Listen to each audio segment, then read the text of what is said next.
Welcome to today's episode, where we delve into a significant development in global efforts to combat the scourge of narcotics trafficking. The United States recently executed a targeted strike against alleged drug traffickers in the eastern Pacific Ocean as part of Operation Southern Spear. This military action resulted in the deaths of two individuals aboard drug boats, marking a notable escalation in Washington's ongoing campaign to disrupt maritime smuggling routes. These routes have long fueled violence and addiction across the Americas. This incident stands out as a pivotal moment, underscoring the direct involvement of a major global power in an asymmetric conflict against transnational crime networks. To fully understand the implications of this operation, we need to explore the context in which it occurred. Drug trafficking organizations, often linked to powerful cartels in Latin America, have increasingly turned to the Pacific Ocean as a primary corridor for their illicit trade.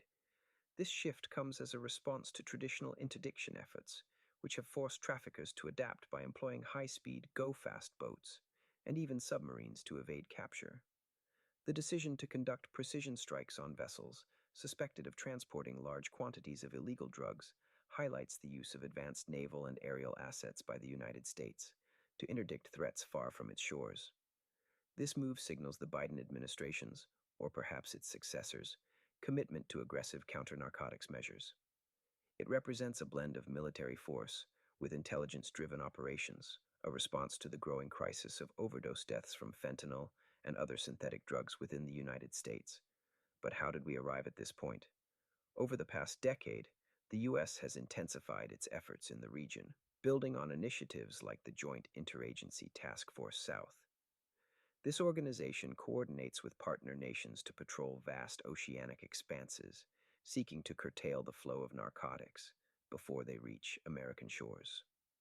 Operation Southern Spear represents a newer, more proactive phase of these efforts.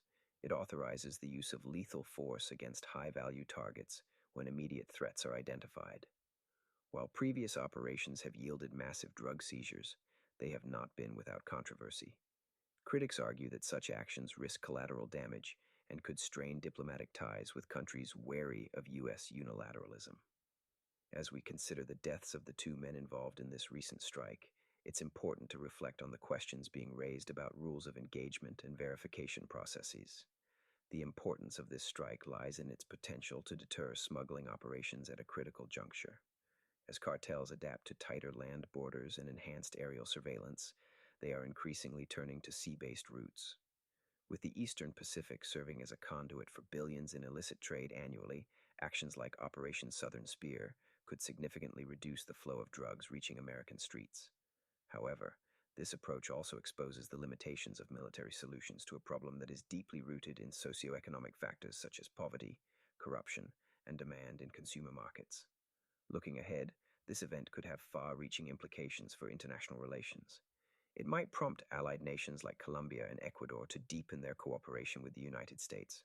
Alternatively, it could lead to concerns over sovereignty if such operations are perceived to encroach on national waters. Domestically, it may also fuel debates in Congress over the allocation of funding for these missions versus alternative strategies such as demand reduction and economic aid. If Operation Southern Spear is deemed successful, it might set a precedent for future preemptive strikes. This, in turn, could reshape how superpowers confront non-state threats in international waters. Yet, it also raises ethical questions about the balance between security and human rights in the ongoing war on drugs. As we continue to monitor the outcomes of this operation, it is crucial for policymakers and the public to engage in a thoughtful dialogue about the most effective and humane ways to tackle the complex issue of drug trafficking. In conclusion, the targeted strike in the eastern Pacific Ocean is much more than a tactical maneuver. It reflects broader strategic priorities and challenges in the fight against narcotics. As we navigate these complex waters, the need for a comprehensive approach that addresses both the supply and demand sides of the drug equation becomes ever more apparent. Thank you for tuning in today. We will continue to keep you informed on this and other important developments around the world.